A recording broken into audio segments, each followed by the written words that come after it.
You're listening to Moviesucktastic.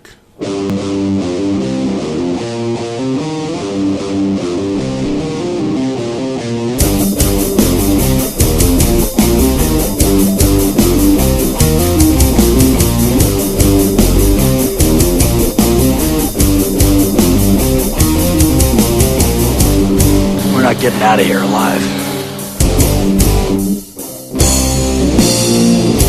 You gotta be fucking kidding.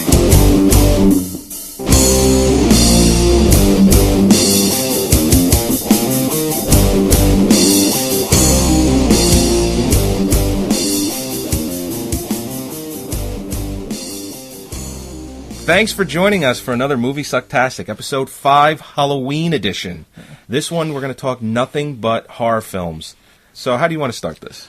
Well, let's just start off with, the normal, this is Moviesucktastic, so you go to Moviesucktastic.com if you're not listening to that right now, and just check out our stuff. We're slowly adding a lot of stuff to it. We just started doing video reviews on the spot at movie theaters.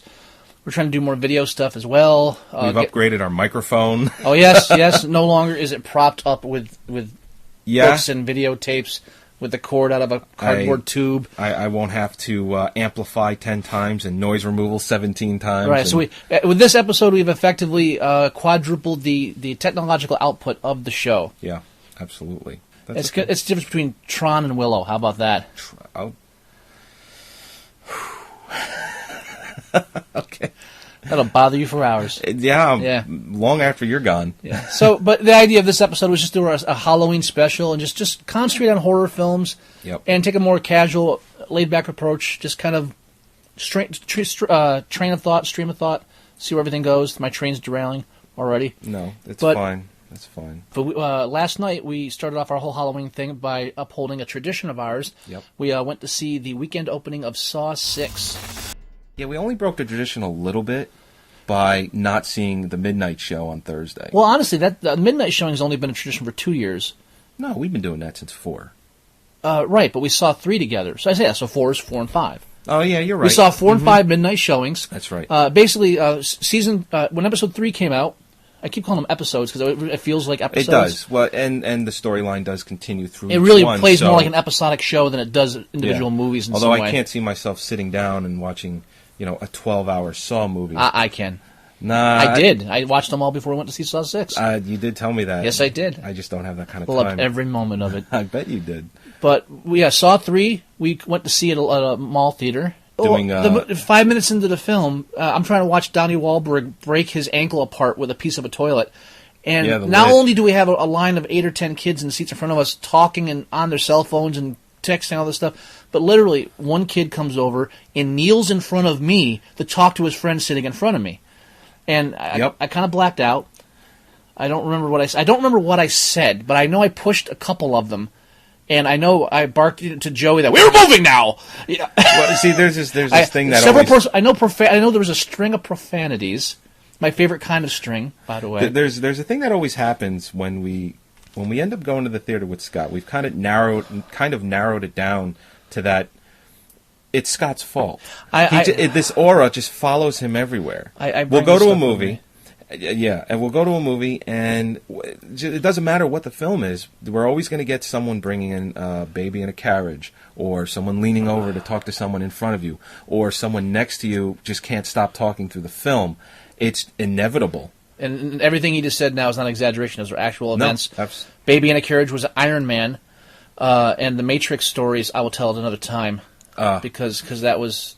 Even Bujana, who we had with us last night, there was an incident that happened with him with a movie we saw not that long ago, where the kid next to him might have been 14, 15 years old, and just wouldn't shut up through the whole thing. He was laughing through movie trailers, louder than everyone else. He was talking out loud at the screen while we were watching it, and at one point, Chris just leans over to him and he just goes, "Dude, really?" He completely shut up after that. Well, that happened to us at this episode of Saw 2. Because there was some kind of pajama-clad teenage girl sitting next to me, and there was Saw 6, yeah. And there was a seat between us, and she put her feet up in it to curl up, and she kept rocking the seat. And at one point, I just turned to her, I didn't yell or anything. I was like, "Could you stop that, please?" See, and then thank you. And she kind of recoiled, and her eyes went wide. And the difference between you and me is I wouldn't have minded so much. Well, I mean, just because you're a sick man. I never claimed not to be. Yeah, but 3 we saw, and then I blacked out and yelled and stuff, and yes. I was afraid that we might get jumped in the parking lot later after I came down. Yeah. But nothing, they didn't come after us. Saw 4. I ended up with a quote-unquote speeding ticket. No quote-unquote. He was speeding, he got a ticket. No, I was doing 58 and a 50. So that's speeding. It is technically considered speeding. Don't come to my town speeding through the streets. But risking the lives of the college students lined up to see Saw. I'm coming to see a midnight showing out in the middle of nowhere. Did you tell the cop why you were speeding? Well, he asked me if I was drinking, and I told him, of course I wasn't. But you should have told him, sir, honestly, I'm trying to catch the midnight showing of Saw 4. You've been there, haven't you? And he would have said no, and he would have given you a ticket anyway. He would have given me 2. Yeah. No, but, I'm trying to catch the midnight showing. There's nobody on the road. It's a 50-mile-an-hour zone. And the ridiculous part about the whole situation was he pulled me over because it was the end of the month. It was quota time. And I don't want to hear any crap about how it wasn't. Well, you shouldn't be speeding during quota time. You know better. I was doing 58 and a 50. Right, I was speeding. Anyway, so, you got a speeding ticket for that, and we saw that. And then Saw 5. You came to me. I came to you. We went to the midnight showing at a movie Lowe's theater. Mountainside. Right, and it was 2 midnight showings. On the right-hand side of the theater, they had a midnight showing of Saw 5. Yeah. On the left-hand side was the midnight showing of High School Musical 3. High School Musical 3, and ironically, they were both sold out. They're both sold out, both midnight showings. You got all these scary people going to the right-hand side of the film, all these teenage girls in their pajamas going to the left-hand side of the film. They kept us separated because they knew that if we both got out of the theater film at the same time, there was going to be a fight. Yeah. And I'm convinced the High School Musical kids would have kicked our asses. Probably. Yeah, we would not have seen that coming. But, the whole pajama thing, if I did that, they'd call the cops. When I've done that, they've called the cops. Obviously, we haven't been in high school in 12, 15 years, but I can't go to high school because they'll call the cops. But I remember specifically being told you can't wear jogging pants. Right. This is a movie theater, though. It's different. No, I know, but kids they go to school in their pajamas nowadays too. Some schools are less strict. Some schools are more, and you can't do it. I'm all for it. Anyway, so we carried on our tradition this year, not a midnight showing, because our schedule's conflicted. Well, we saw it at almost midnight. But we saw it at 10:15 showing Friday night, and it was damn good. It was actually better than 5. Much better than 5. A lot of loose ends were tied up. Some unanswered questions from 3 and 4 were finally resolved. A couple more were opened, and they've really they've been greenlit for 7, which is supposedly going to be in 3D. And yes. Supposedly it's going to be in 3D, but I already know, since you've already told me supposedly, it will be. There's no doubt in my mind. Well, they've been saying it might be. They're not, because they're not married to the fact. They are cramming 3D down our throats. But these guys, and personally, I am tired of it. I don't think these guys will do it if they can't make it work. So far, I've been very faithful with the Saw things. They've been doing 3D and horror forever. I mean, these guys, even if it doesn't work. I mean, these guys doing the Saw films. I have faith that they won't do it if they don't think it'll help the film. All right. It may not be worth the budget too. Well, you know what I think will greenlight the fact that it will definitely be in 3D or not is how well it does this weekend. Yes, I can't wait for those numbers. What time is it? No. We're fine. I'm not. Those numbers should be out now. We'll post them up on the website. No, yeah, definitely. Yeah, definitely. Well, they'll be up on Monday. Right. I mean, for the whole weekend tally, which Paranormal Activity will be the #1 movie. Predicting it now before I see any numbers. And they've been greenlit for 8 as well. And they've this one they've set things in motion for 7 and 8, but they've kept it kind of open ended in motion.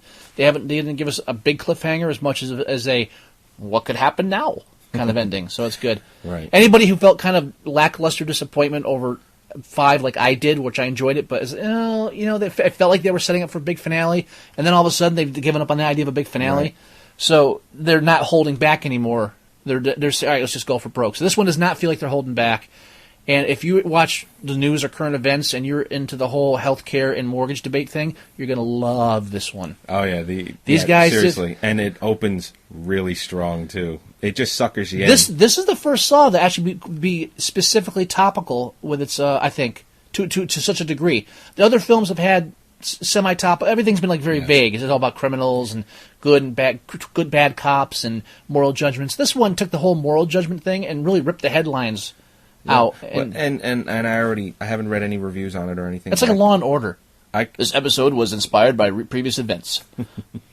I can guarantee that it's going to get ripped apart for the fact that it did choose something topical like it's going to get ripped apart. Foreclosure and real estate. It's going to get ripped apart because it saw constantly 20 to 0% on Rotten Tomatoes, yet consistently makes $30 million average at the box office opening weekend. Between 25 and 30. Audiences keep coming back. The films don't suck. The critics refuse to even give it a nod for like being faithful to its base or whatever. Yeah. It's never going to get good reviews. It's never going to get any kind of positive expression in the press. If they had stopped after the third, then the trilogy, if it was set alone as that, might have fared better for review wise. But because they're making so many, after the fact though, what's good is after the fact. But because they're making so many, they just say, "Oh, they're making so many," and then they're just without even seeing them, they're just kind of pushed in this category. That's like blaming. I'm sorry. No, that's like blaming Hollywood for all remakes. You know, it's like it's 5 sequels. It's got to be bad. No, it doesn't, and I don't think it is. Yeah. But so we saw, and that's kind of our Halloween tradition, and we're just kind of running with that this episode. So and we're just going to continue talking about movies we've grown up with, just horror movies in general is what we're aiming for. What was your opening question you had that you My opening question to you actually was... Oh, you're not even looking in your notes. You got this memorized. I do. Well, I have 2 questions. You're like a pro. I try. No, my question actually was, when did you absolutely know you were a horror movie fan? It's like when did it happen? Was it something you saw in a theater, cable, It was video? the summer of '85. I was a young man, budding, coming into my prime. It was a hazy Thursday. Oh. No, I know. Wait, what's your? The first time I knew I was a horror fan, the very first time was Terms of Endearment. Yeah, that ending always gets me. Yeah. No, it was the very first time I saw the movie C.H.U.D.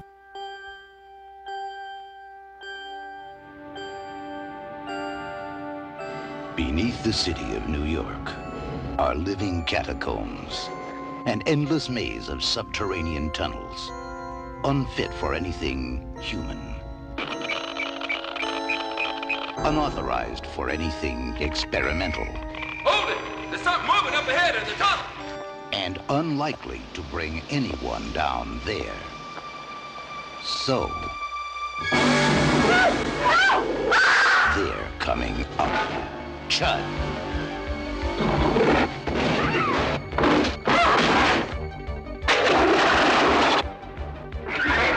C.H.U.D. Check your basement and your bathroom. Keep off the street and try to hide. But remember, the dark is their place. The night is their time. And tomorrow, the only things living in the city of New York will be C.H.U.D. C.H.U.D. Cannibalistic, humanoid, underground dwellers. C.H.U.D. They're not staying down there anymore.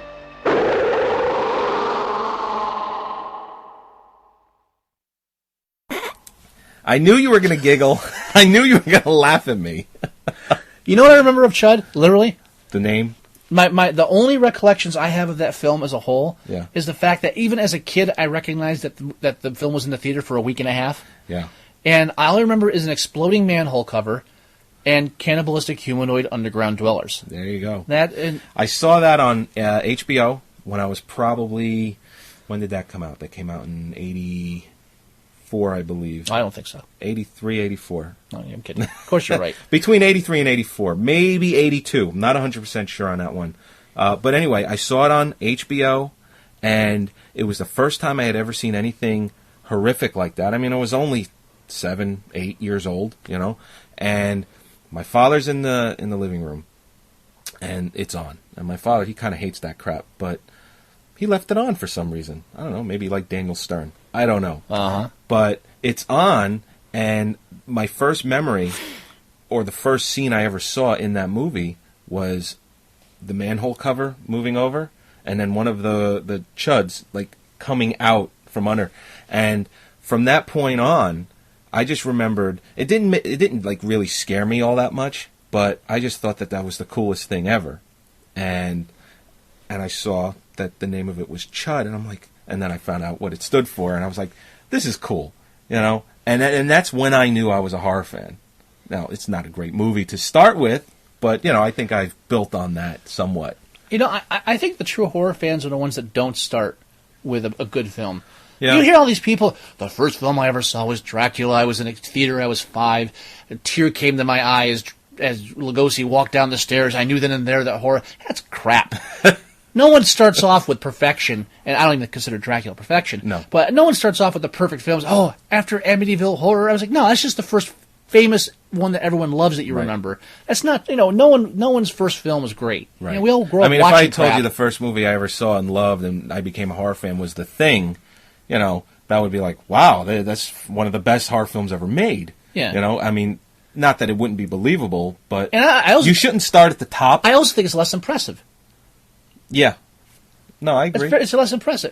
I can't think of an analogy that's humorous, so I'm not going to. But it's like I'm honest. But if the first horror film I ever saw was one of the most widely respected horror films ever. So well, yeah, no wonder you like it. That's the one film they all agree on. Yeah, but if you even hardcore critics agree that The Thing is just but if great. your first one is Redneck Zombies and you say, you know what, this was complete crap, but damn it, I still liked it. I liked it. Then It got me started. Yeah, then you know you're a fan. Yeah. Now I'm somewhere in the middle, or I'm a little bit higher than you. Okay. Well, actually, it's twofold. The first horror film I ever saw that I liked, where I was really enamored by it, was Return of the Living Dead. Okay. Now, what year did that come out? 85. 85. So I saw it on video, so I probably saw it in 86. Probably. So I was Mom and Pop's I was like stores. 12, 13. Yeah. Yeah. For some reason, I thought it was younger, but I saw that in House in the same weekend.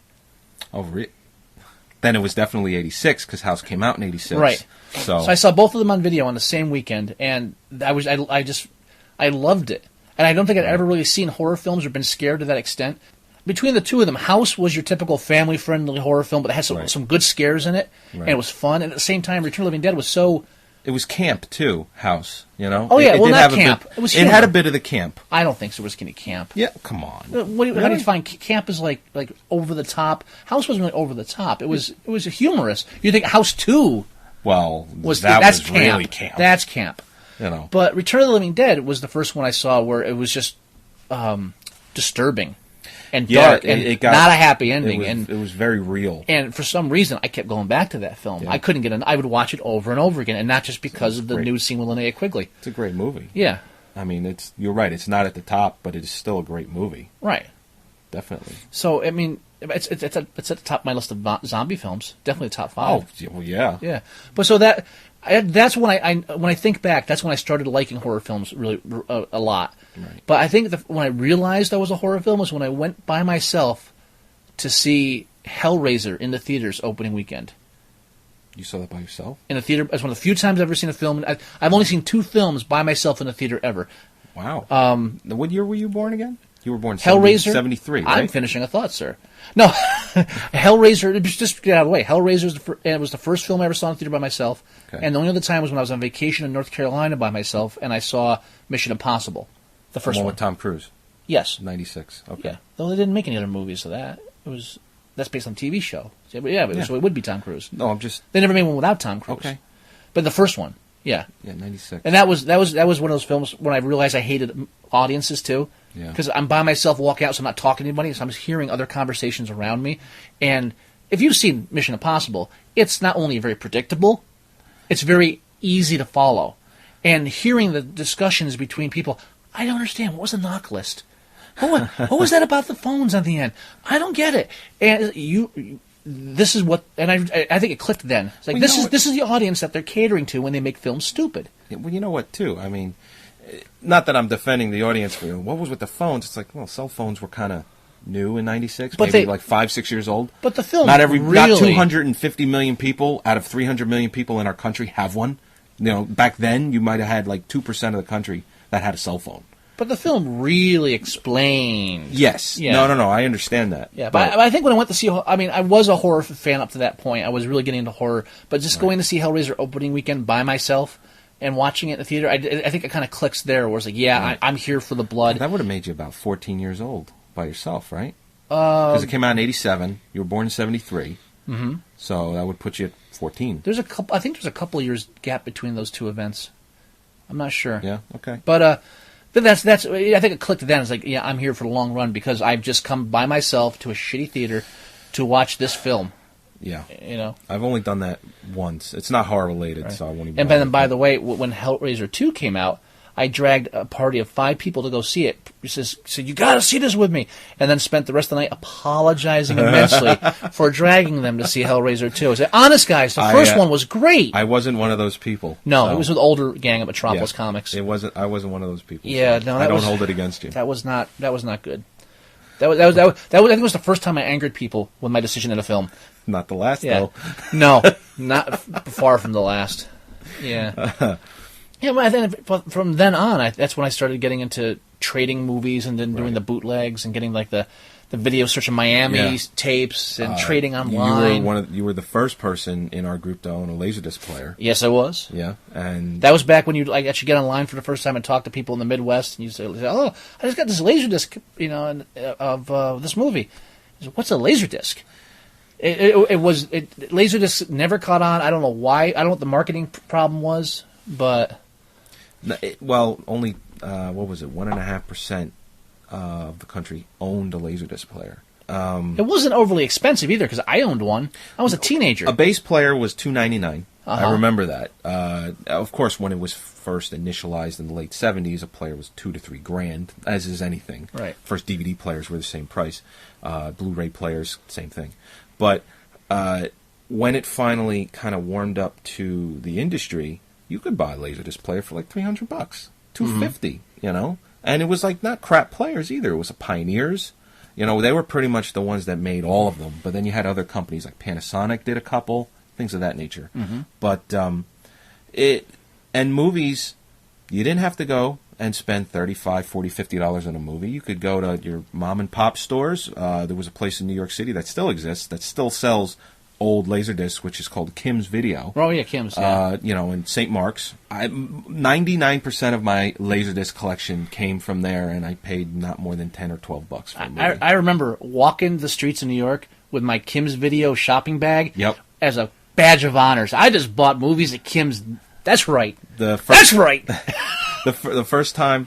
it wasn't the first time I went to Kim's. I had been going there a while, but it was the first time that I saw a movie in their shelf that I missed the boat on. I was literally a few seconds too late for, and it was Henry, Portrait of a Serial Killer. Otis, plug it in. Did you really kill your mama? What? Did you really kill your mama? I guess I did. She must have treated you real bad. She was a whore.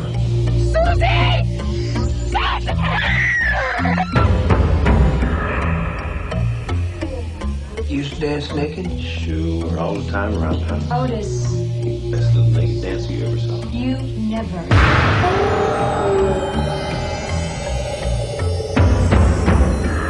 You telling me you never killed anybody before? I ain't saying that. Open your eyes, Otis. Look at the world. It's either you or them. You know what I mean. Don't do that, Otis. She's your sister. I feel like I know you. Like I've known you for a long time. I feel like I've known you forever and ever.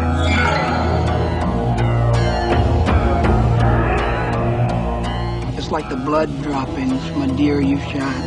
And all they gotta do is follow those droppings, and pretty soon they're gonna find that deer. I ain't interrupting nothing.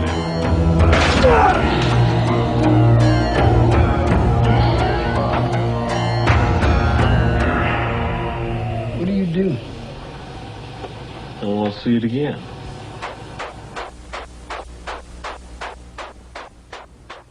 And I saw this guy was flipping through them, you know, like you would, like, because they're the size of albums. So it was flipping through them, and there it is.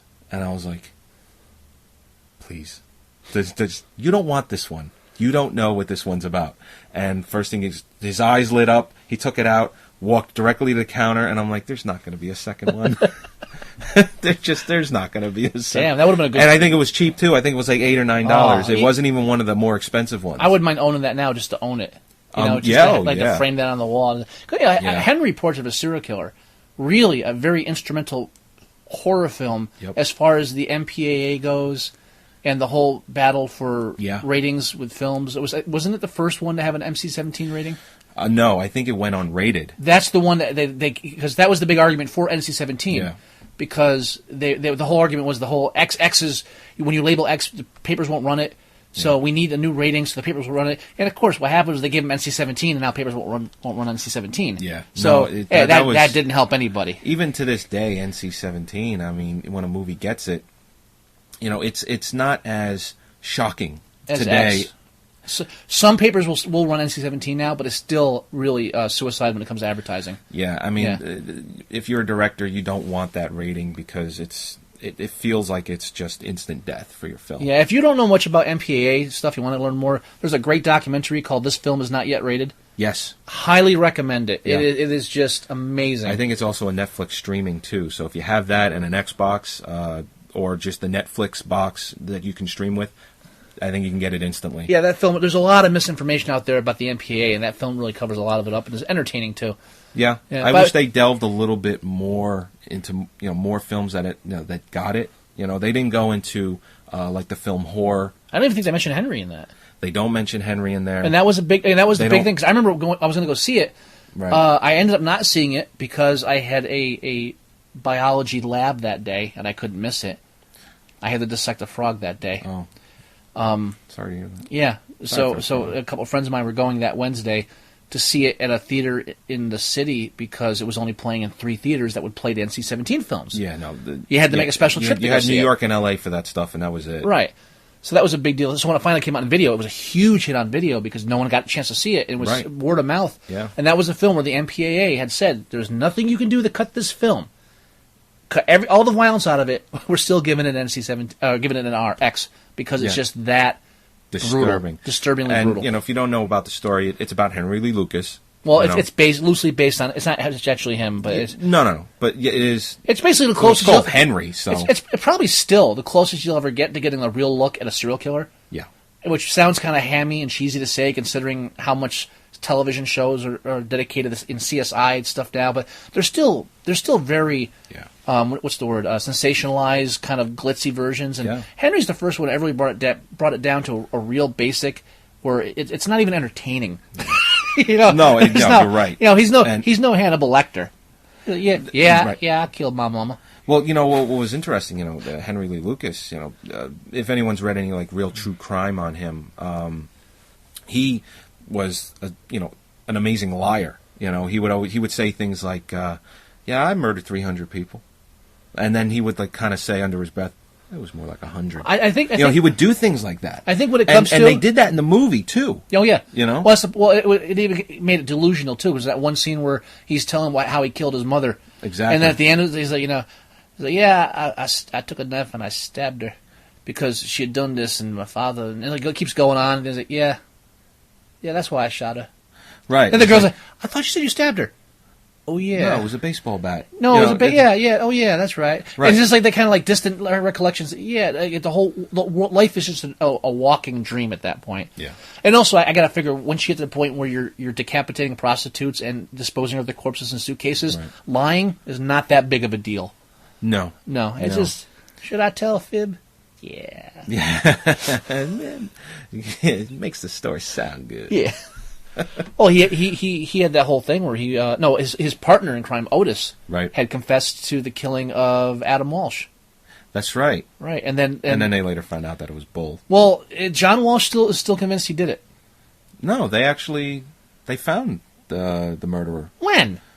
like a year and a half ago. There was this whole news conference about it and everything. No, the whole news conference was about Otis. I thought because Otis just died recently, and John Walsh was upset because they never pursued it. He wanted them to pursue it. No, I'm pretty sure that they found closure with wow, that. Wow, I got to look that up because I know when we go to break, I'll make a point to look it up, and when we come back, if I can find it, we'll talk about it. Because I know when that hit the news, because I have a review online that really skewers John Walsh's book. What's it called? John Walsh's book on the whole thing about his son being killed, and I gave it a horrible review because John Walsh is a complete asshat who spent his entire career commercializing and exploiting the death of his own son. So I don't care for the guy. But my review peaked. I got like 200 hits on my review the day that news broke out because people were doing searches for the book and they came across my review. Oh, wow. I actually had one complete psycho that liked my review and linked me to his site. Oh, this stuff's great. You should read my page. And I go over to his page. It's like, well, oh my God, these are the people that agree with me. What am I doing? I got to stop writing reviews like this. I'll have to check that out. Yeah, but then it shows like how much horror films really are an integral part of society. I mean. Well, it doesn't really, because we just kind of got sidetracked on the serial killers and mass murderers there. But, yeah, we did. And that's really the drinking hole, the watering hole for a lot of horror films. Yeah.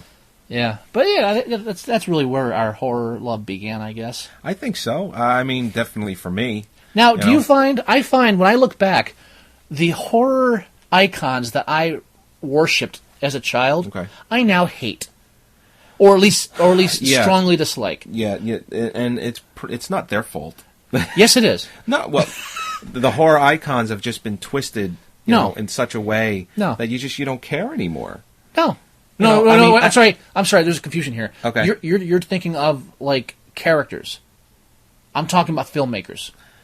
Fine. Yes, that's our difference. Yeah, okay. I do agree with you with that. Yes, I mean, the only way someone would say, I hate the Freddy movies is because they've made 12 of them, and and the Jason films, and they did the reboot, for the last one, and it stunk, but it made a lot of money on nostalgia alone, and they're greenlighting Friday the 13th Part 2 in 3D for next February 2010. I'm sorry. It is this coming August 2010. Right. So what they're doing is, I think they're going to battle against Rob Zombie's The Blob, because he always releases his movie in August too, as well, I should say. Well, I mean, I still have a soft spot for Freddy and Jason. You grew up with them. You got to have a soft spot. You can't not. So. No, what I'm saying is, like, George Romero.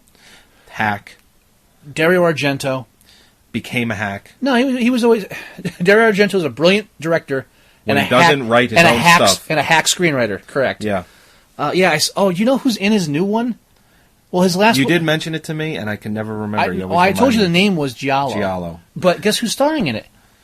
Adrian Brody. Really? I saw a movie poster yesterday. Now, is this made for here, or is it made there, going to be brought here? It's probably going to be made there to be brought here. He doesn't really do films for American audiences, as far as I know. Well, the thing is, I mean, Adrian Brody is... Not that I'm not saying he's not an easy guy to get to be in your film, but... He's got to cost something unless he wants to be in it. Won an Oscar, and just about everything he's been in was excellent. Loved the jacket. Has he been getting a lot of phone calls since King Kong? I don't think I've seen him in anything since King Kong. I haven't looked, but I haven't seen him in anything since King Kong. Yeah, I could be wrong, but I don't think he's been gracing screen. That was 4 years ago. It's 4 years, not long enough. Clive Barker's another one. I worshipped Clive Barker as a kid, and now I'm like, well, yeah, he's a good writer, and some of his old stuff, like the new film that's came out of his, Midnight Meat Train. Well, it's not new, but it came out like a year ago. Well, it's the newest one, except I liked it.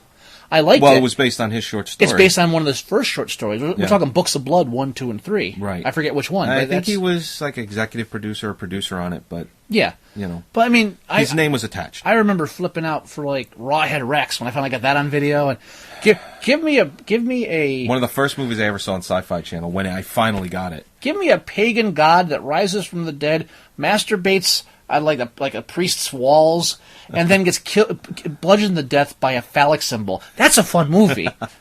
He's got the teeth. He bites. I think he bit a priest's head off. It's been a while since I saw it. No, I think you're right. But that's just good. Good. I remember it vividly. Yeah, but Hellraiser was really great. Right. But, and then, like, there's later stuff and everything else. Like, oh, I get it. It's a metaphor for being gay.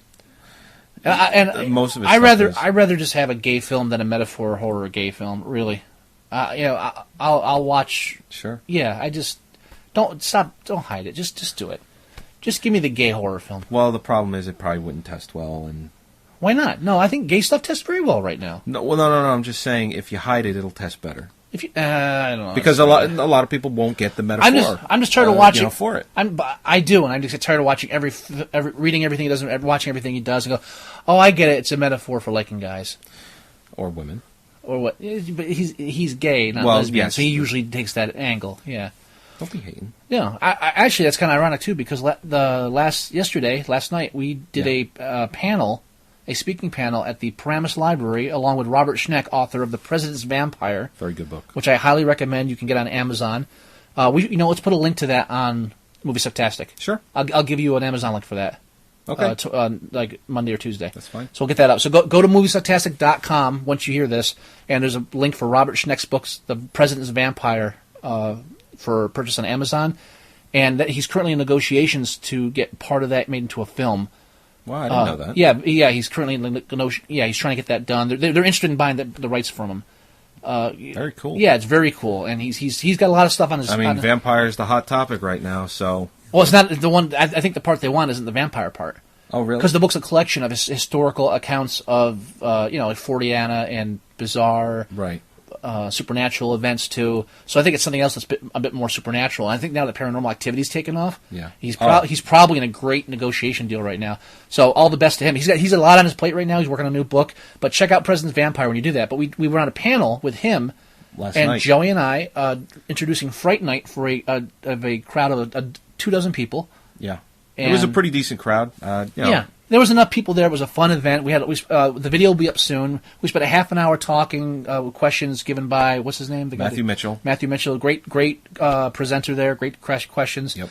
But we were introducing Fright Night, and one of the things we really didn't get into during the half-hour panel discussion was that Fright Night since then has been read. It's been read into it to have a lot of homosexual overtones.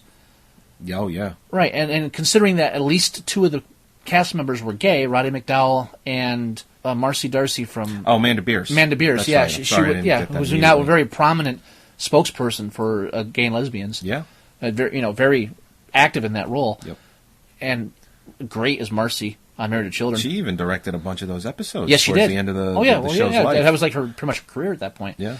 But there's a lot of but then like vampires. Anytime you have vampires where there's like more than one guy in the scene, yeah, there's always like, oh, it's homosexual undertones, but it happens. So I'm fine with that in films, and I'm fine when it comes out. But when one person just keeps doing the same thing over and over again, like when Romero over and over again keeps trying to inject morality into his films, it doesn't work. Or when Argento over and over again keeps trying to actually write, it just gets old. And when he blatantly plagiarizes too, that's always kind of a sore spot with me. Yeah, definitely. Which you can read about in Monster Rally, which is also available from Amazon.com. Yes, also linkable on Moviesucktastic.com. I've got all the plugs in right now. Also very good. Yes, obviously. Where were we? We were homosexuals. Clive Barker. Oh yeah, no, old icons, old horror icons. That's why I wanted to do horror in this loose, because I know we're going to keep going. Yeah. So where were we? Oh, we were talking about poodles. Well, I like poodles, and the sweaters they wear are nice and too. And if you shave them, they're pretty horrifying. Yeah. What's that kind of pudding I like? It's going to keep going. Tapioca. I like food that looks like it's already been eaten. And that's the right one. Yes.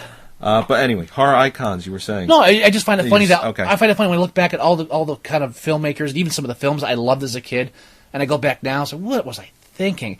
But at the same time, there are still films I saw back then that were bad, and I loved them, and I know they're bad now. I still love them. Yeah. Oh, sure. So I find that interesting. It's like a weird, because it's an evolution, but it's not just a straight evolution to that was bad, now this is good. Right. But it's kind of crosses. Like you're willing to give up some things, but other things you just have to hang on to. Yeah. I don't have a horror film off the top of my head that I can say that about, but maybe like Peter Jackson's Bad Taste. Classic. I love that film, and I don't cheesy effects, whatever, goofy comedy. It's still a great movie. That's the horrible example. I'm trying to think of a horror film that was bad that I liked, and even now when I know it's bad, I still can't draw myself away from it. Well, you know what? Yeah. when it comes down to it, sometimes you just can't think of it. Yeah, like Toxic Avenger maybe comes close. Sure. I would think that was a good candidate. Yeah. I mean, you could look at my back wall. I got more. I'm sure you do. Yeah. You do. Wait, you don't. You do not have more. So, what else would you want to talk about? Or do you want to take a quick break? Let's take a quick break, and we'll reconvene. Yeah, you check that. And I will check. What I will fact check me on that. I will fact check you on that, and I will check to see if the numbers are out for the top 10. All right, we'll take a 5-minute break. We'll be back with Joey and Scott at Moviesucktastic. All right. For 27 years, we've been asking, who could take a 6-year-old boy and murder him and decapitate him? Who? We needed to know. We needed to know. And today we know. The not knowing has been a torture, but that journey's over. And a lot of horrible memories in this police department, looking for that little boy. And now I think it's only fitting that it ends here in this police department. And Reve and I have had some very, very rough and rocky times. But you always never lost focus of who the real victim was. You never lost focus. You never didn't drive this train, Reve. That little boy was the real victim.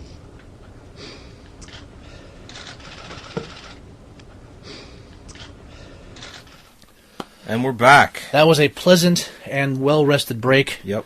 I feel refreshed, renewed, and invigorated. I did some fact-checking for us. Anybody listening here for the first time, this is how it works. I am the pompous blowhard who just spouts my opinions, and then Joey here backs me up with facts so I don't look like a complete idiot. Yeah. You don't ever really do, but facts... Not complete, no. No, never ever. Not complete. But facts do help. Now, before the break, we were talking about Adam Walsh and... Asshat. No, that's John Walsh. Oh, John Walsh. Sorry, no. The poor kid. I have nothing wrong with... I'm man. sorry, you're right. I have nothing wrong with Adam Walsh. It's John Walsh I have a problem with. You just said he was decapitated, man. Yeah. And you just put asshat in the same sentence. I was a mistake. Okay. I apologize. I get visions of Con Air. You know, I get their names mixed up, too, because whenever you talk about John Walsh, you talk about Adam Walsh. Yes. Okay, yeah, but, so... No, I get visions of Con Air and Steve Buscemi's line from there, which... I once drove for 5 states wearing this girl's head as a hat.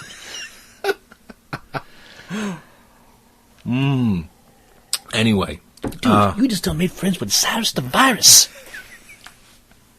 Anyway, it doesn't pain me to say this, because I always admit when I'm wrong or if I don't have my facts the right way. But Scott was correct in saying that Otis Toole was the killer of Adam Walsh. No. Well, no. What we were talking about was that I had said that they had closed the case and that, it was done deal and all that, and it made, publicity on TV and news conferences and all that. And he said Otis Toole, and I said, no, I thought it was somebody else. No, I'm disagreeing with you is that it's not... The hard fact is not that Otis was responsible for Adam Walsh's death. Right. Is that the police have closed the case and are saying that Otis was responsible for the death. John Walsh became really obsessed with this idea of Otis doing it because Otis confessed to it, supposedly. Never led them to find the corpse. Eventually died, and he did that a lot to try to keep police happy. He would always make up, I can show you where the bodies are, because he always knew there were open cases they wanted to close. Right. So he was always happy to string them along. And sometimes he would show them the bodies, sometimes they wouldn't. He pretty much bamboozled Walsh, who was at this point desperate to find any kind of closure. Yeah. And so Walsh bought into it. The cops didn't. They never investigated it while Otis was alive. Walsh has been famous for criticizing the police, and in a lot of the cases, rightfully so. I'm not backing the police on how they investigated Adam Walsh's disappearance at the beginning. He was really right on his criticism strongly. And I always find it funny that for someone who really came out and knocked the police for doing a piss-poor job, ended up being like a buddy-buddy with the cops with his America's Most Wanted show. Right. It was very weird kind of symbiotic relationship. So what happened is now Otis is dead for a year, and then the cops just, okay, let's close the file. So they went ahead and closed it. And like they gave everybody closure. It's not hurting anybody, but I'm not convinced Otis did it. Right. I think he just made it up because it was a high-profile case. And what are the odds of a high-profile killer was involved in a high-profile case? And they only found out years after the fact. Yeah. No, okay. But no, I don't like John Walsh, and I think his wife was partially responsible for the kid's death. Oh my God. Well, where did that come from? You can read about it in my review, which you can get a link to the review on Moviesucktastic.com. We'll point that to it, too. All right. It's all in the book. It's really all in the book, and even though he wrote it in defense of himself, you can read between the lines and, like, this is bullshit. Really? Yeah. I don't think I've ever read that by you. You know what? I know I haven't. I used to have. I definitely. I had a paperback copy. I will reward handsomely if anybody ever comes across my paperback copy of John Walsh's Tears of Rage, which I wrote notes in the margins, and I traded it in a book swap. And to this day, I'm killing myself. I mean, most of the notes I made are in my review. Right. But some of the notes I made were just genius, and I will pay handsomely if you find a copy. A paperback copy of Adam Walsh's Tears of Rage with my notes in the margins, contact me, and I want that book back. You should know our email address. No, I don't. Tell us. themovieguys@moviesucktastic.com. Okay, yeah, that's live, so you can email us for that. Suggestions for the show, too. Yep. Anything along those lines. That's out of the way. There are other ways to contact us, too. It's in the About section. Carrier pigeon? Yeah, that works. Ouija board? Sure. There's a delay on that, though. There is a delay, so we don't get your message right away if you contact us through the spiritual plane.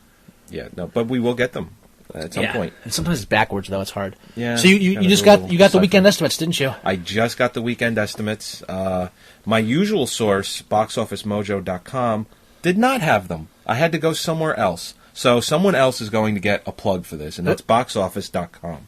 And more box office, less mojo. That's right. You know what? These numbers, they fooled me. I mean, I was right in the fact that Paranormal Activity was going to be the #1 movie. Right. But because it did so well, it was spread amongst two movies, which is Paranormal Activity and Saw 6. Right. And the thing of it is, if Saw 6 wasn't coming out, Paranormal Activity would have taken all of Saw's money, and it probably would have been in the $30 to $40 million range. Mm-hmm. But even though Paranormal Activity was the clear-cut winner with $21.5 million over the 3-day weekend. Right. Estimate, obviously. Word of mouth is just carrying that film. Yeah, it did remarkably. It did it over 1,945 screens, whereas Saw 6 is doing it over, I believe, between 2,500 and 3,000. I know it's more than Paranormal Activity. Mm-hmm. It made less money. It was the #2 movie at $19.5 million. Right. So that's a big deal. It is, but honestly, Saw has never been up against a comparable hit during Halloween. Never has. No one even tries releasing horror films on Halloween against Saw. What's Saw's slogan? If it's Halloween, it must be Saw. Right, and I think Saw goofed by not releasing it Halloween weekend. I don't know why they didn't do that. I don't know either, and they got nailed for it, because if they had given it another weekend for Paranormal, you know what I think? One more weekend of Paranormal, just getting it out of their system, Saw would have done closer to $30 million. I get the feeling that they had this date set in stone. Advertising was done for it and everything. Not even Paramount thought that it was going to be the movie it was, because the movie's been made for over 2 years now. Nobody foresaw the gigantic effect that watching a day trader being constantly harassed by spirits would have upon the American psyche. And actually, think about that, too. The top 2 films in the... Topical. Very. Not only very topical, but all anti-corporate. Paranormal Activity less so, because it's not... It came out 2 years ago when that kind of just was starting. But what I'm saying is, in Paranormal Activity, it's not really part of the plot. It's just his character's day job, right? And it's just knowing that makes you feel better about all the bad things that happen. Right. So it's not really meant to be. Did they say where the film took place? Because I haven't seen it yet. They do. Was it Phoenix? They did, and I forget. Please. I have no idea. I have no idea. They did, and I forget. I ignore that kind of stuff. I just watched the film. Oh, by the way, if you go to I did a 1 minute review outside the movie theater after I saw Paranormal Activity. It was 2 minutes. It was a very short review, just saying how good it was, because bad reviews take longer. And it's on YouTube now, and it's getting some hits, and it's not a big thing. It's probably... I got one response. It's getting the most hits out of all of our stuff. You can see it on Moviesucktastic.com, along with our video review of Saw 6, which we recorded in the car afterwards. We're trying to do on-the-spot reviews. Soon we'll be doing in the theater while the people are cleaning up popcorn and stuff. Sure. Until they kick us out. But if you're one of these people who, for some reason, have it in your head that Paranormal Activity is actually a documentary or actually based on real events, seek help. Get your guardians to have a tighter control on you. Start taking your medication again, or just kill yourself. Because we don't need people this stupid walking around the earth, making posts on YouTube. So, how do you know it's not real? Please, stop it. It hurts. Yeah. Blair Witch I can almost understand because they actually advertised it as true. Like, they had the websites a year before. It's like, this is what the events that happened. So if you weren't used to that kind of thing, you could get suckered into it. They never advertised the film as real. The film plays as real because it's supposed to, but they never. All films play as real. You know why? Because that's a movie. That's what it's supposed to be. You're supposed to be watching real events. I love your line from your instant review about how, Ghost Hunters, purely fictional. Yes, exactly. Yeah, and actually more because I hate that goddamn show. More believable. I bet it is. Much more believable. So really, the top 2 films for once in a while, the top 2 films on the list, go see them. And where the Wild Things are is a huge disappointment for these people. $100 million, production budget. They've made half of that back in their first 2 weeks. Well, it'll make its money between that, foreign, DVD, cable. But they weren't looking to make their money back. This is the biggest. No, they were looking. This is the biggest kids book ever. Yeah, they were looking for 20 years now. They've been talking about making a movie out of it. To have it go through Halloween for kind of like the Halloween crowd, and then through Thanksgiving to pull all of those people in as well. Huge mistake. That's a Thanksgiving film if I've ever seen one. That is a family Thanksgiving film. That is That is Abbott and Costello, Jack and the Beanstalk right there. That is March of the Wooden Soldiers. Well, Where the Wild Things Are. Yeah. Yeah. No, that is I agree. A Thanksgiving film in purest form. Yeah. If Mars Attacks can come out on Thanksgiving weekend. Yeah. And actually, one of our future podcasts is going to be a Thanksgiving podcast, and it's going to be films released over the years at Thanksgiving. So please, it might be episode 6, probably episode 6. Around 6, yeah. Yeah, either 6 or 7. That's going to be a good one. It's going to be great. And you know what's interesting about that list that I pulled together? I did it over 30 years. There's hundreds of movies that have come out at Thanksgiving. Mm-hmm. I mean, some are wide, some were... like very little films. Right. But you definitely see the crossover of when it becomes profitable to release these movies on Thanksgiving. Like in the beginning. Like they used to dump it there. It's like, oh, no one's going to see a movie on Thanksgiving. 1979, 1980, 81. I mean, through like the beginning of the one, because I went back to 79. I went over 30 years. Back when we were more family-oriented as a country. Right. And less commercial-driven as a country. Exactly. Well, that's social-political. I'm not going to get into that. Yeah, I mean, you see that, like maybe 3-4 movies came out at Thanksgiving, then maybe another 3-4 the next year, and then at some point you get, 10, 12 movies coming out all at Thanksgiving trying to take in the Thanksgiving, money. And I think even with little films, not even like the large release ones, you could get as many as like 25 movies in a weekend. Yeah, definitely. Or in a month, I should say. So I want to jump thing. I want to get things going now. I'd like to introduce a new segment to Moviesucktastic called Cinematic Confessional.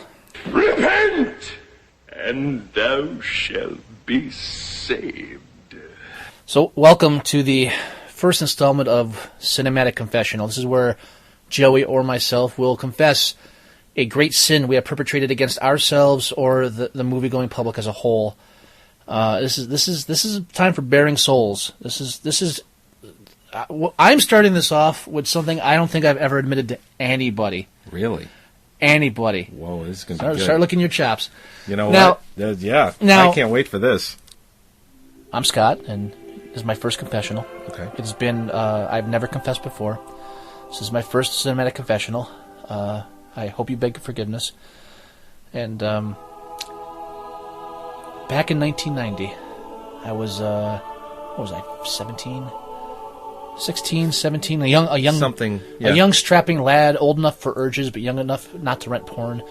And, I was tempted. I was tempted as a young man. Okay. This is the time period. I'm listening myself. Now, like a lot of young men, I found a lot of my sexual awakening through film. Okay. I can tell you right now that one of the first films that sexually aroused me as a young boy was Kentucky Fried Movie. Who? Was the me as well. I mean, how could it not? Catholic Schoolgirls in Trouble. It was the favorite part of that film for me for quite a few years. So sometimes when and they market horror films like this for a reason, because it's true. Okay. Some younger men do rent horror films a lot just for carnal pleasure and needs. So I rented a film. Oh, I think it was the summer of 19... Yeah, I think it was the summer. I don't remember being cold. It was the summer of 1990. You were cold after you watched it. A young man of 17. I was still in high school, I believe. Yes, I had to have been. And it's this new direct-to-video came out, and I was tempted. I gave in the temptation. Okay. I rented this video, and I watched it. And I have since not told anyone that I remember. So, you said you have a guess. I do have a guess, because it's the only thing... It's one of the films I saw around the same time period, but... See, the fact that you keep calling it a film makes me think you don't have it. No, I probably don't, because you've told me about this movie on at least one occasion. What was it? It's not Necromantic, is it? Oh, no. Oh, okay. No, believe me, Necromantic scarred me to the pit of my soul. Okay. Oh, Necromantic... Because we've talked about Necromantic. Now, my cinematic confession for Necromantic would be the fact that I made other people watch it. I do remember lending Necromantic. If you haven't seen Necromantic, don't. Yeah, please. It's not a great film. It's not a bad film, but it will scar you for life. And I don't know. These days, kids might be jaded, but these kids today. But I remember lending it or recommending it to Christopher Biskevich. Biskowicz. Yeah, you'll hear us refer to somebody's name Bujna or Poppy Fish every once in a while. Yeah. That's our buddy Chris. I meant to get a printout of his face to show, but we'll do that later. Anyway, we should put his picture on the website to piss him off. Okay. Yeah, do that. We'll get that done too. Make a note. I remember getting a call at like at 10 o'clock at night. I say, "You bastard! What'd you make me watch this for?" It's like the ending, didn't you? Damn it! Oh, you know what I remember about that film? Yeah, the same reaction to Miracle Mile. I remember. Oh, Miracle. Oh, just nothing but like watching the credits roll, then just staring at a blank television screen for half an hour. So, that's one of the most depressing films I've ever seen in my life, and I love it. Oh yeah. But Necromantic, I distinctly remember I'm watching it, and while I'm watching it, I'm saying, you know what? I've read about this somewhere. It's nagging me. It's nagging me to the back of my skull. I've read about this somewhere, and there's something about the ending. And I can't figure it out. I can't place it. I can't remember it. And then just as the ending comes up and this guy reaches to his left, and suddenly what happened was, you know how your brain will sometimes block out things that you shouldn't know or remember? Yeah. This had happened to me after I read the article. This article had given away the ending. And so he leans over, and I go, and it dawns on me. I go, oh, wait a minute. I remember how this ends. I don't want to see this. And I reach for the remote control, and it's too late. The end has come, and from that point, burned into my psyche. It'll never be gone. But no, this is not my confessional. What is it? I rented a little film known... Well, I call it a film loosely. But it was known as Linnea Quigley's Horror Workout. Yes, laugh at me, yes. Oh my God. I had heard about it. I think Fangoria had written up an article on it, how Linnea and a bunch of other Scream Queens would get together for a night of slumber parties, physical workouts. We were just talking about her in one of the last podcasts, because it was the remake one, because we mentioned... I just mentioned her 15 minutes ago. We were talking about Return of the Living Dead, because she had a nude scene in that.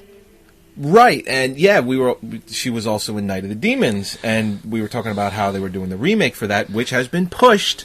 It was supposed to come out for Halloween, and you know what? Paranormal Activity, Saw 6, even that stupid vampire assistant movie. Oh. Which actually is the number 6 movie at $6.5 million, so hopefully they'll stop making films like that. You can't make everything that has the word vampire into a movie and expect it to be Twilight. It's just not going to happen. You really can.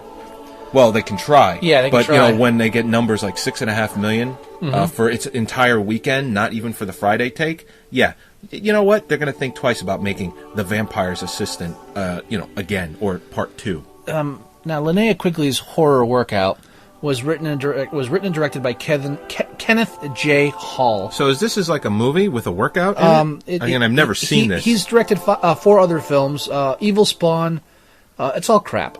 And he wrote a bunch of other films. But is this like a real workout? I'm getting video? to it. He wrote Dr. Alien and The Tomb. Oh my God. He did the screenwriting for The Tomb. Which is this the one I'm thinking of? Probably. Oh my God! This is a remake of the. No, this is a different Tomb. All right, no, this isn't the Tomb based on the book by F. Paul Wilson. No, he's done nothing but crap. The guy's a bane on the existence of the world. He's done nothing but crap. He did special effects for Carnosaur. Okay. All right. Oh, and he did special effects for Critters and Ghoulies 2. I guess is how he got his start in the film industry. Not even the original Ghoulies. No, Ghoulies 2. Ghoulies 2, which I thought was a faster. No, I didn't. No, I didn't. I remember seeing Ghoulies. Anyway, the basic plot. Now, there's nothing about this video on IMDb or sites. It's not really something anybody wants to remember. I blocked it for years. You don't still have a copy? No, that would be another confessional. No, I don't. I would guess it's not on DVD. I would, yeah. I mean, if you're anybody on IMDb, so if it is, actually, it would say at the top. No, it's not. I'm not even looking. It's not. But basically, the plot is Linnea Quigley gets together with some. I got actresses Jane Holzer, Amy Hunt, Victoria Nesbitt, Christina Seeley, and I don't recognize any of these names. And basically, they come over to Linnea's and they do some exercising, workout, scantily clad, and then they have a slumber party. And then later on, the zombies attack, and then they do some exercises with the zombies. It's a workout video, is what it is, with a loose plot around the workout. Wow. And I purchased this solely to pleasure myself too. You did own this at one point. Yes, I did. I'm as a young boy, I will confess now that masturbation was probably in the top 3 things on my mind when I rented this video. Probably 2 of the top 3. Yeah. Now I remember taking it home and watching it. Yeah. And I remember being shamed, just because, first of all, it's not as what you'd want it to be. No. And the fact that I wanted to be that just made me shame me even more. It's on several levels that I'm really ashamed I ever saw this film, let alone rented it and watched it. I'm not going to be able to find a trailer for this to, you might slice into the. Dude, you might. Yeah. You might. It was, but I'm going to do a little homework. I'm going to shoot for the stars to get a trailer to embed into our opening. I'm sure you'd have no problem getting a copy of it eventually. I'm sure some Linnea Quigley. I'm not going to go that far. Listen, I'm not going to get a copy just for our audio montage. So it's not going to happen. So that's my confessional, sir. That is wow. That is my transgression upon the entertainment industry as a whole. You must watch 4 good horror films, and that's it.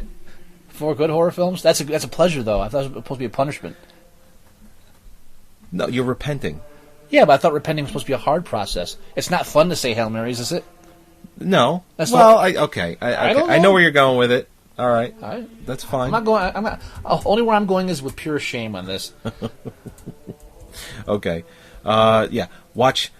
But why would watching bad horror films, that you already did? With this one, it's terrible. Dude, I'll go further. The whole movie's on YouTube. You got to be kidding. No. Someone's got part 1, part 2. That will be on the site. I will make sure that makes it into the site. Oh, my God. It's here. It's here in all its horrible glory. Oh, my God. All right. Unofficial trailer. Somebody actually did a fake trailer to this movie. Someone made an unofficial trailer to Linnea Quigley's horror workout. These are the kind of people we consort with. How many hits do you have on this alone?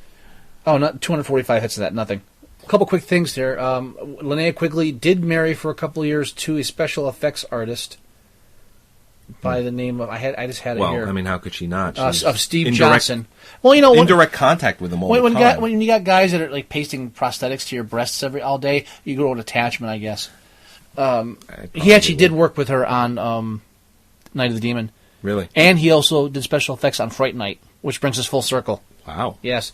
And Any Which Way But Loose, Sandra Locke is Clint Eastwood's paramour and co-star for like how many goddamn years 15, was she in every film? 20 years. I just watched Bronco Billy the other day.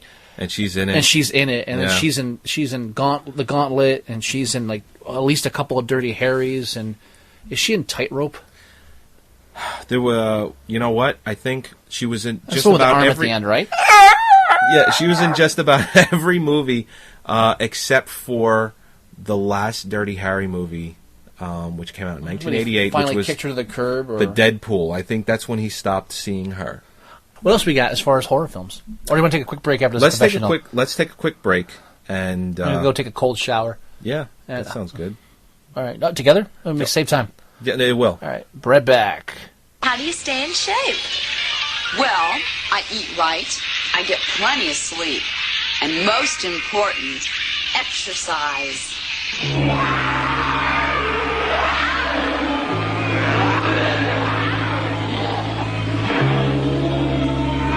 What a day! Be gone! Hear me, demon! I exercise. Always Blow it out your ass! You mean that guy comes over the cross and does that every day? Not that kind of exercise. This kind!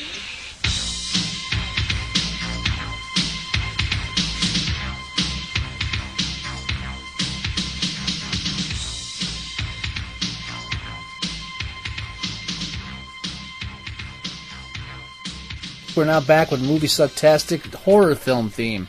That's right. Now, I got a question for you, Joey. All right. You got any favorite horror film memories? Favorite horror film memories? Like, here's an example for you off the top of my head. It's not. It's kind of a horror film, but it's not. The movie Seven. Okay. I took a first date to see that film. You did. Yes. I remember that. Yeah, and I didn't realize how harsh that movie was going to be. I probably should have, because I knew a little bit about the film. But I remember sitting there in the theater on a first date, the girl sitting next to me, and watching the scene where the guy's crying because he just he just fucked a girl to death with a bladed dildo. And I'm just thinking, I'm not getting a kiss tonight. Let alone even like a look in the eyes. Yeah, this is going to be a quiet drive home. Yeah, you walked out of there and then drove out of there. Yeah, that was a bad call on my part. It really was. Yeah, see, I took friends. Me and a bunch of it was me, Gerard, it was Chris. We all went, and even Gerard's little brother Mike. We all went to go see that Mikey together. Fats. That's right, and we all went to go see that, and we walked out very differently than you did, my friend. Oh yeah, I'm sure. Sure. Did you see that part? That part was great. And then you walked out of there, you're like, yeah, no, this, why did I do this? Yeah, I couldn't really walk out and say, did you like that part? Which part exactly did you like? The dildo fucking knife part. Or was the part where the woman's, I still don't want to ruin the end of that film. What's in the box? What's in the box? What's in the box? And again, that's like what we say. It's like, the movie is, it's 14 years old at this point? It still holds up. Definitely still holds up. But my favorite is, and this is gonna sound wrong. It had to do with my wife. I took her to go see the Blair Witch Project. I specifically remember doing this. I've got a memory for this too. After you, do you? Yeah. Okay. I specifically remember doing this, and we had gone out. It was you and I. It was Chuck and his wife. Okay, and.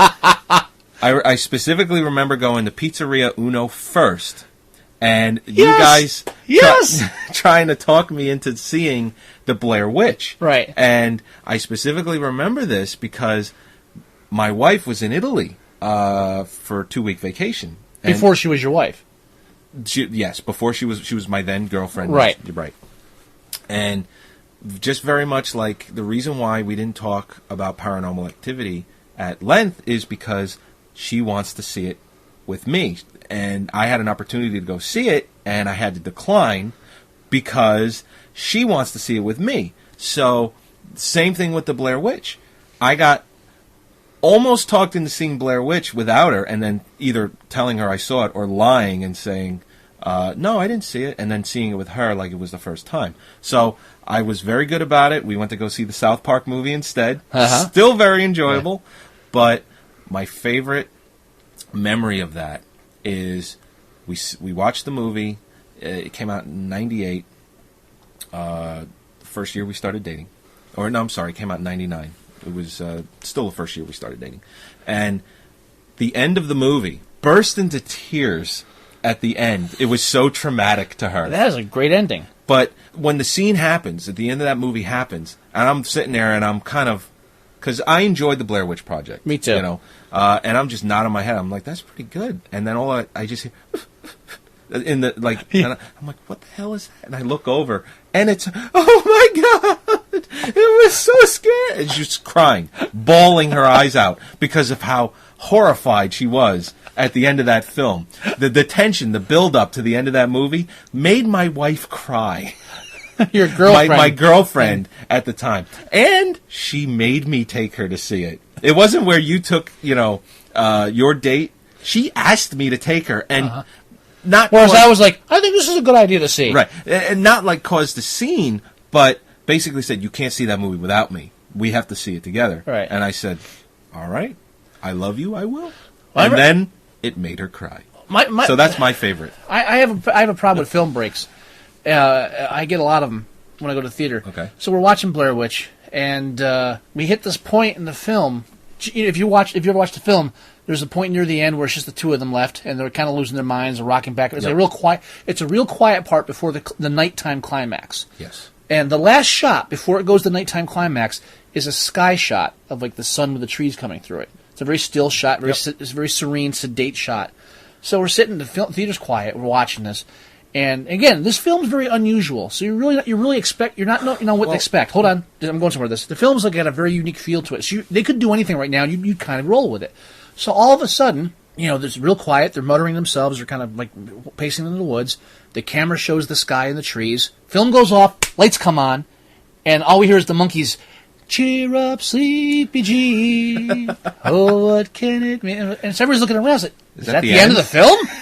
And like, well, it could be. I mean, we don't know what to expect. It's like, wow, no wonder people hate this movie. I was like, what a weird ending. So, and no one's getting up and this is the kind of film where if there weren't credits, you wouldn't doubt it because they're trying to play as a documentary. Exactly. And I forget that the film did have credits. Did it? It did. Okay. It was very, very Paranormal short. Activity, no credits. Really? Really. That's that's why that idiot thinks it's a real film, a real documentary. They really just cut right off to the end. Wow. Okay. So everybody's just staring. I don't understand this. Eventually, the guy comes in. Oh, it's a film break. We're sorry. We'll get right back on. So here's the problem now. They bring the film back on. We're doing this. It didn't really hurt it that much because it happened at a low point, so it didn't break the mood per se. But and later on, I went to see this with Stacy, and she backed me up on this.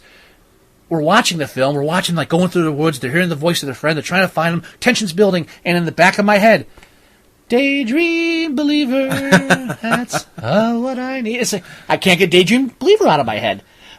I'm watching the end of this film, and all I can think of is cheer up, sleepy. It ruined it for me. Oh. I got free passes for that, yes, but it's just no luck for that. We got free passes for Saw 6 last night. Yes, we did. Because, again, this is the third film that I've gone to in the last 3 months that the sound is cut out or the film is broken. I have not had good luck lately. And, yeah, power outage my ass on a real change. That's what happens. Yeah, okay. Right, exactly. But we got free passes, so we're going to use them to go see Avatar. And not because we want to, but because we want to rip it apart. We're seeing it for you. You! We'll probably film a live, either from the theater or from the lobby of the theater, depending on how many cops are there. Right. And we'll just do our own review right from there. So we are not going to spend any of our hard-earned money to see it. So we're not going to contribute to that, massively opening weekend that they think they're going to get. They're not. I don't think so. I mean, we filled out a survey last night for Saw 6 that was for Avatar. The trailer. Yeah, because they released this 3-minute, I believe it was around 3 minutes. 4 minutes. It was long. It was really long. Very boring. A lot of talking, whereas the first one didn't have any of that. This actually had talking in it. Plot was given, reason to, tear down the indigenous people's land, things of that nature. And we don't care. I just don't understand how long they expect me to jerk off to the special effects before I just get bored with the idea of, oh wow, it's so lifelike. So you know what? I've seen it, and I've written about this in a recent article on the blog. It was a short article, essay maybe, but it was a blog entry about how Paranormal Activity beat out Where the Wild Things Are, right? Because CGI effects just don't thrill anymore. It's so commonplace. It's passé. It's just part of and the Hollywood's not wrapping their minds around this. And you got You got Avatar coming out with a $400 million budget, although now they're claiming it's really $250,000. That was a typo. Yeah, well, you just verbally made a typo. Yeah, that's because I'm a mumble-mouthed freak. But when time comes out and says it's a $400 million budget, then they say, oh, it was a misprint. Well, they said 300, but then, the whole speculation about it is whatever number you say, add $50 million to it. Or for prints and advertising.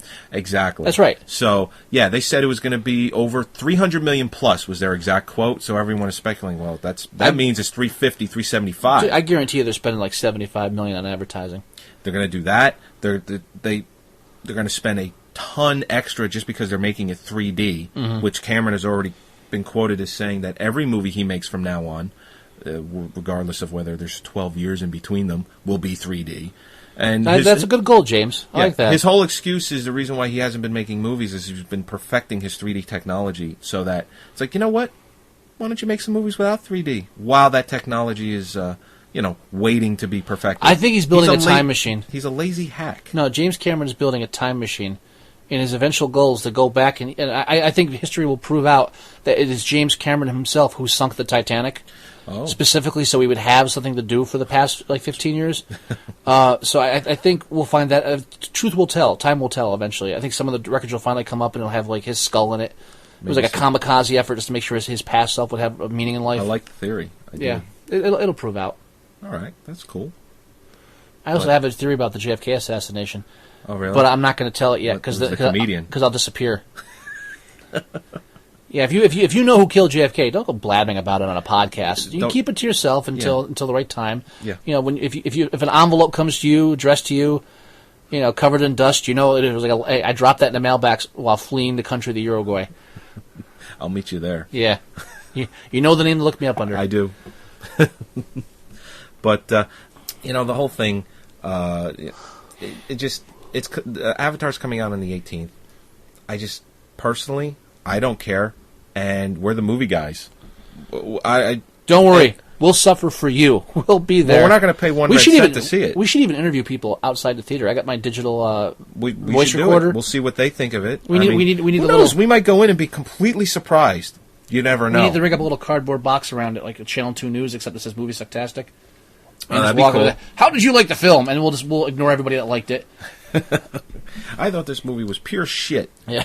The special effects were great, and I was jerking off the whole time. Right. Yeah. Oh, and the answer to that question, they expect you to be jerking off to those special effects long after they expect you to own the Blu-ray for it. Yeah, that ain't happening. No. I'll buy the Paul Blart Blu-ray before I buy Avatar Blu-ray. Actually, no, I won't buy it. You want to buy great Blu-ray?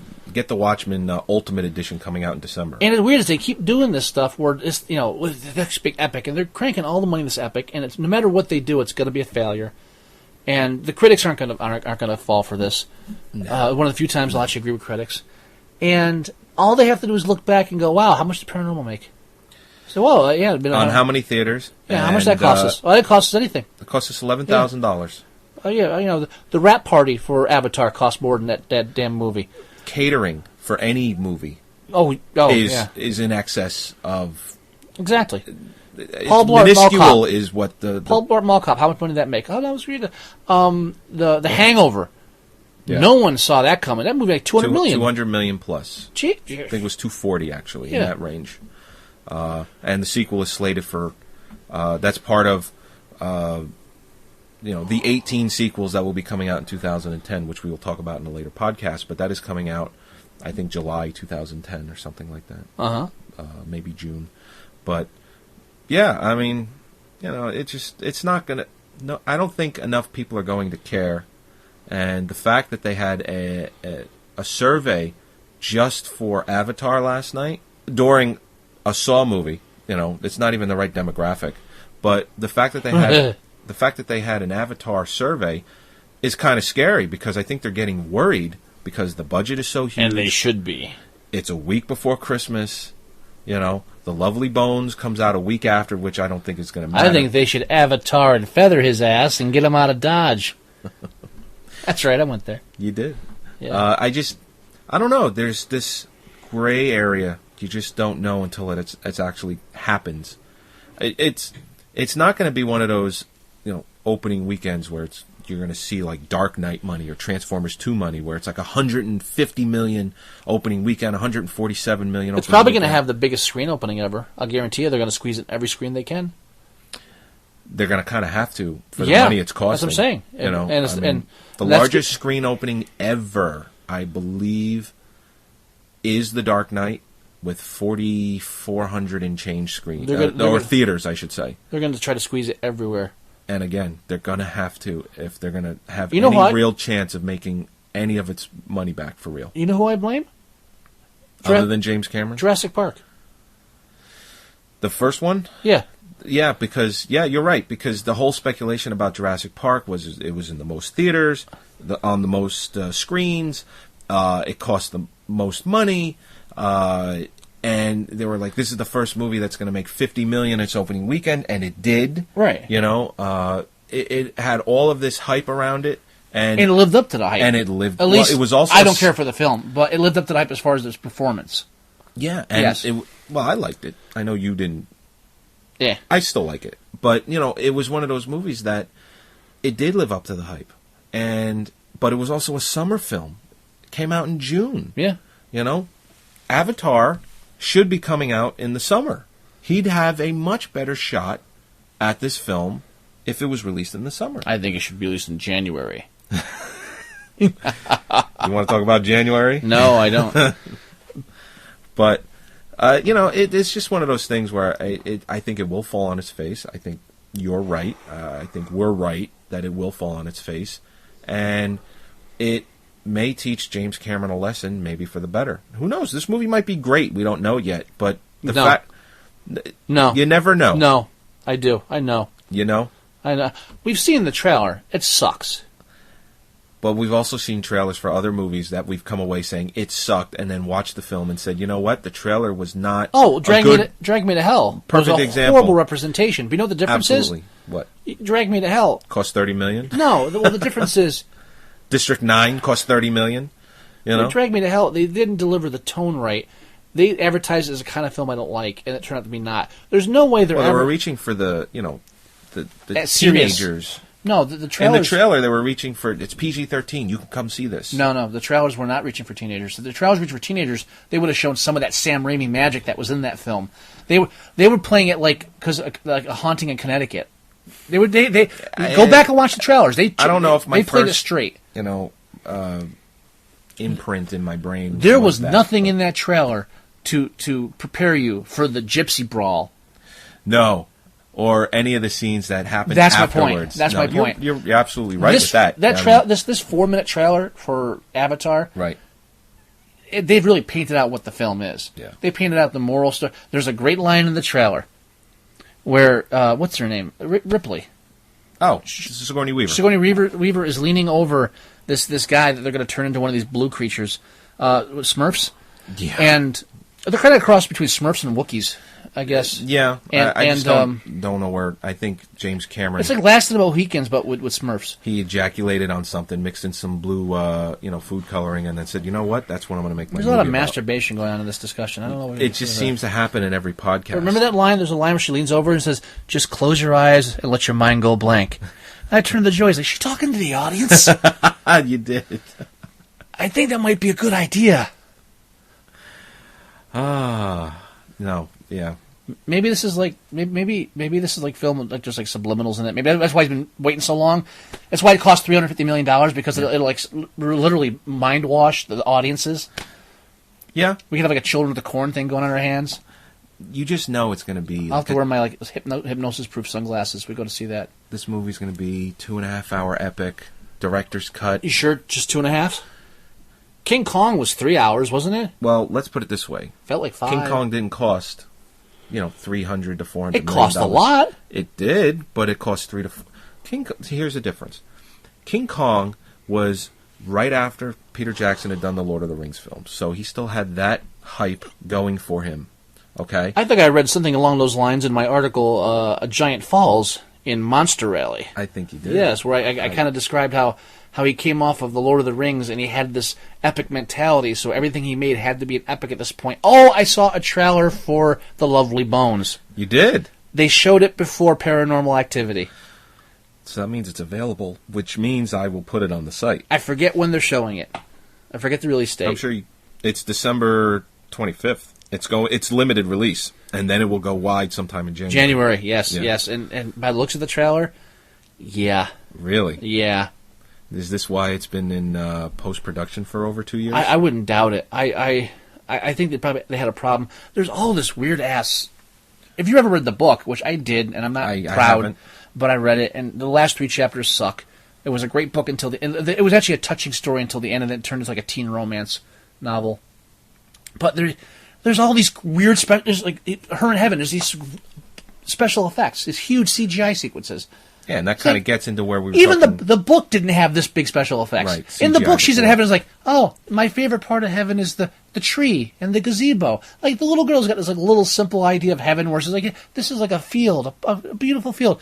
In the trailer, there's like trees exploding to flocks of birds and rainbow. It's like What Heaven May Come, When Heaven May Come. Oh, with Robin Williams? Yeah. Yeah, with oil paint, because he was a painter. It's like something that. Along those lines. It's like that, except it's bad. And it's like they gave him this movie. It's okay. Wait, I need to inject $50 million of CGI effects into this. So Peter, no, it's a simple story. This is like this. We could do this on TV. So no, I understand, but we need huge CGI. Heaven should be. Peter, did you read the book? I wrote the script, but did you read? No, but I wrote the script. That's good enough. Do you understand? This is not Lord of the Goddamn Rings. He had more real shots in Lord of the Rings than he does in this. Every time I get like this angry about Peter Jackson, I have to go back and watch Meet the Feebles again. That calms me down. Right. Or Bad Taste. Or Bad Taste, or The Frighteners. Or Dead Alive for America, or Brain Dead. Dead, which is the real title. Either version, because there's not that much gore. It's like 7 minutes of gore cut out of the. The uncut. Uncut's like 7 minutes. The uncut is 7 to 12 the max. Theatrical American was like 95, 94, and I think it was 96. The uncut is like 101. So yeah, it's like 7 minutes. I think is the number. Between 5 and 7. There's minutes. A 7 in there somewhere, and I think that's how much it is. Right. So I go back and watch, or Bad Taste, which I have on my iPod. You do. I watch Bad. I have Bad Taste on my iPod. That's right. Every now and then I just need to. I'm a Derek, and Derek's don't run. That's great. Oh, aren't I lucky? I've got a chunky bit. Oh man, but give me a crazy guy in a top hat with a chainsaw any day with a Doctor Who scarf. I'm happy. There you go. I mean, back from the day when he's making the film, he directs a scene in where he fights himself on a cliff ledge. Yeah. And if you don't know that, you don't know it's the same guy. Mm-hmm. And with no budget. Yeah. And then you go to King Kong, and the guy. And here's the problem. Peter Jackson's going to have to rejuvenate himself with something simple like that again.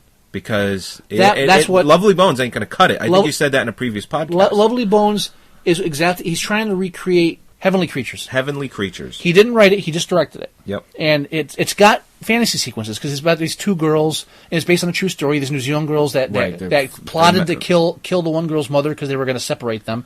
They spent. They didn't get out of prison until they were in their 40s or 50s, and they could never. One of the restrictions was they could never meet each other again.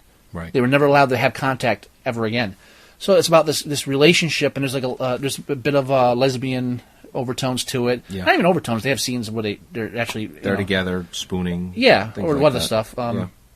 Imagining each other as like these knights in these fantasy. And they had this rich fantasy environment, kind of like D&D kind of stuff. Referred to as the 4th dimension, I believe. Yeah, but it's some kind of it's like a fantasy realm they both fantasized about and had this little play around. A lot of escapism. And there's sequences where they're in this magical realm of theirs, but they're not over the top because he didn't have a big budget. Right. So it's almost like he took the Lovely Bones, and there's a lot of some parallels to it, and I could almost see him going, "Oh wow, I can do this." And this is me going back, like getting out of one, because he did a bunch of horror films in a row. They did Heavenly Creatures, and it kind of broke the mold a bit. So now he did all these epics. So like, let me do something simple, and he can't do it. Well, I think the biggest problem, he's trying to do simple, and he's just. When you see this heaven sequence, and you're like, what happened to simple? I think the biggest problem with it is, I think it's more or less he's expected to do it now. Since Lord of the Rings has come out, where, each movie's 3 hours, uncut 4 hours, Return was almost 4.5, It's expected of him. No. He could have done King Kong in 2 hours. It probably would have transcribed into a good film. But he's not. You know? I think he could have done whatever the hell he wanted to, and they would have said yes. And it's still that way. Because even though King Kong, cost, I think it was $225 or $250 million, it made $50 million its opening weekend. It continued to do decently. It wasn't as big as they thought it was going to be. But I think overall, with American and foreign, before cable, DVD, Blu-ray, it made almost $600 million. That's a lot of scratch. But so it's considered a success even with the high budget and the underperforming weekend box office that they thought was going to be a lot higher. They were expecting that to be Lord of the Rings money, like $75-80 million for its weekend, right? And it just didn't happen. So but he's still considered one of the elite directors, and that's why he can do whatever the hell he wants, even with something as simple as A Lovely Bones. I think it's the nail in the coffin, though. We'll see how it performs, and I think you're right. I think no one's going to care. I get the feeling that this Christmas, no one's going to care about movies. We're in a recession. When did that happen? Yeah, officially it happened a long time ago, but we're in a recession where it just it hasn't affected the movie world that much, but during the holidays, it has. Movies don't make as much money as they used to during the holidays. Well, Return of the King came out the Christmas week. Right. 3-day weekend was, I think it was like $72 or $75 million. And let me tell you right now, that's a big deal. $12 to see a movie, $20 to buy a DVD. Yeah, if Saw was not a tradition that we would go in every year, I would not have paid to see it in the theater. I would have waited.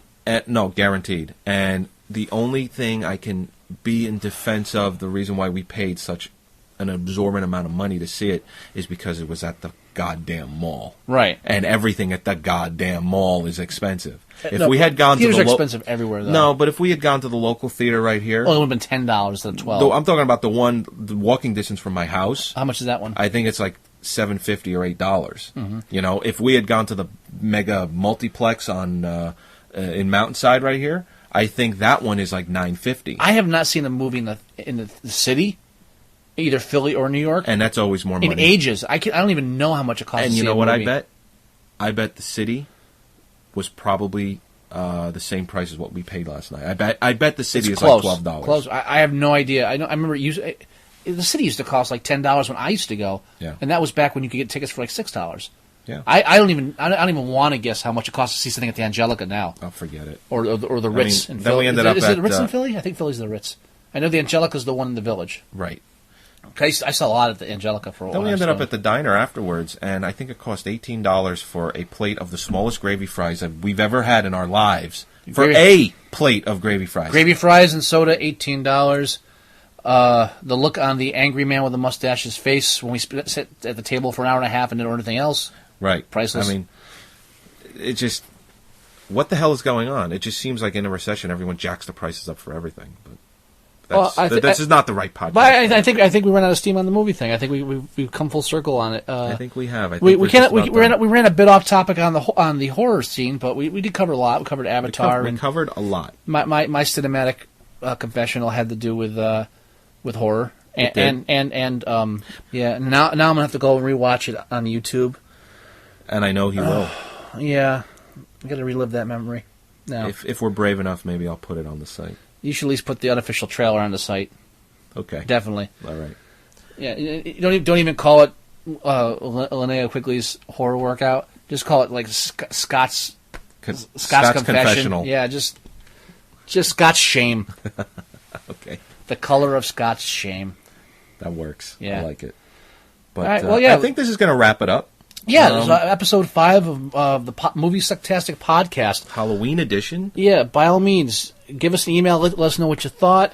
Also, let us know. We've got the streaming audio on the site now. Yep. And we've gotten a lot of positive feedback on that, on top of the downloads. Yeah, it seems everyone is streaming it instead of downloading it. If you do leave the site, I've even done that for you, too. Take the player with you. It's great. Exactly. And we've been holding off on trying to spread the podcast to other areas for download until we got the technical aspects a little bit tighter. But we upgraded the microphone. I think our editing's getting nice and tight. We got a format down. So I get a feeling very shortly we'll be available on iTunes and other spots like that. We're really going to start spreading out, trying to get a mass audience, do some cross promotions. We'd love to promote Outside the Cinema. That's going to be my favorite film podcast besides our own. Yeah. I'm really hoping to give these guys some press, not that they need it because they're pretty popular out there. Yep. So just let us know if there's anything you think we should be doing, if you like what we're doing. Give us some input on the site because that's constantly evolving too. Yeah. And this is the announcement. We'll post it on the site as well. The first official Moviesucktastic podcast contest. Now, the focus of this contest is we have our new theme song starting with episode 2. Yep. That we started using. Great. That was made by my nephew, Jack Montalbano. It's his music. He wrote it, produced it, everything. Very talented kid, not just because he's my nephew. Blind from the age of 7, he taught himself to play the guitar with his feet. Since then, he's been wowing audiences up and down the coast of Serbia. That's right. And he's just an amazing child. He's been doing this stuff for years. Now you're exaggerating. But in the beginning, we've been putting clips from movies in them. And so the contest right now is episodes 2 through 5, the one you're listening to now. Yep. If you listen to the clips from episode 2, well, actually 2 and 3 are the same one, aren't they? No, they're different. I think they're the same. No, 2 and 3 are different. If they're the same, it doesn't matter. Go through episodes 2 through 5 and name us the films from which those clips came from. It should be one film per episode. 5 should be pretty easy. Yeah, 5. There's a couple easy ones and there's a couple hard ones. So if the first person to email us at themovieguys@moviesucktastic.com and tells us the movies that the clips came from in episodes 2, 3, 4, and 5, we'll get an autographed copy of Monster Rally from myself. It's not going to be easy either. And I know episode 4, I mean, not that you had trouble with it, but... Well, I didn't catch it. You didn't catch it. Yeah, and right the away. only reason why I did is because, I own the movie because of you. Right. So... now it's not going to be an easy contest. I'm telling you right now. Now, there's also another simultaneous contest going on. We also have the Moviesucktastic Facebook fan page. That's right. And Joey and I are also on Facebook. Those links should be up on the site shortly as well. And we also just go to the About Us section. And we also have a Moviesucktastic Twitter. That's right. Now, another simultaneous contest going on is we're trying to get some traffic to those sites just to help get things rolling. Right now, our fan club at Facebook and Twitter are a little low because we just started them. So, if the Facebook fan club or the Twitter site, either one, when our followers hit 100, there will be a drawing from those 100 fans, and a random fan will get an autographed copy of Monster Rally as well. I like that. All right, so that's 3 simultaneous contests going on. We've got Name the Audio Clip from our openings from episodes 2 through 5. Right. And we've got Boost Us Up to 100 on Facebook and Boost Us Up to 100 on the Twitter. Both links are on the front page of the Moviesucktastic.com website. Yep. Get them up to 100, you might win a book. So you've got 2 random chances to win, and 1 direct chance to win a copy of one of the best books on horror films written in the past 15 years. I think so. Next to The Monster Show by David Scull. David Scull? I get the name mixed up. The Monster, yeah. That one. That one. Which, if I was going to plug it, I should have had in front of me. That's right. Yeah, I'll do that next episode. Okay. We'll put a link up that on the site too, since I screwed that up. All right, that sounds good. That book I just mentioned will be up there as well. And, of course, Robert's Next, The President's Vampire. That's We're going to have that link up there. So we got the contest going. Next episode should be up in a week or 2. But we got 4 or 5 up going now, so we're doing good. Yeah. Also, check out the site. We have the video of ourselves reviewing Saw 6, leaving the theater. Right. And we should have that's the video. That's on the ride home. We decided to record that. And the video of us with on the Paramus Library panel before the screening of Fright Night. That should be up shortly on YouTube as well, as soon as I get that edited down a bit and then posted. Very soon after, right on the site. Right. So we got a lot of that going on. So swing by, try to get a copy of Monster Rally. Purchasing one's good too. And you can also purchase an autographed copy through my website, smichaelwilson.com. That's right. But you can get Monster. You want Monster Rally? I'll make sure you get a copy, one way or the other. We'll get that to you. So thanks for tuning in. I hope you listen to us again in the future. Yeah, just keep listening, and we're gonna do this for a while. We're having fun doing this, so we don't make any money doing this. I'm not really having any fun doing this. No, not anymore. No, it's okay. painful. So I'll be getting a new co-host soon. No, but seriously, we're having a great time doing this, and we plan to do it. This is what we love to do. I mean, we always end up at my house or his house, and we finally decided, we should record this and let people listen. You know, we have fun doing it. You're the guys that are benefiting from it.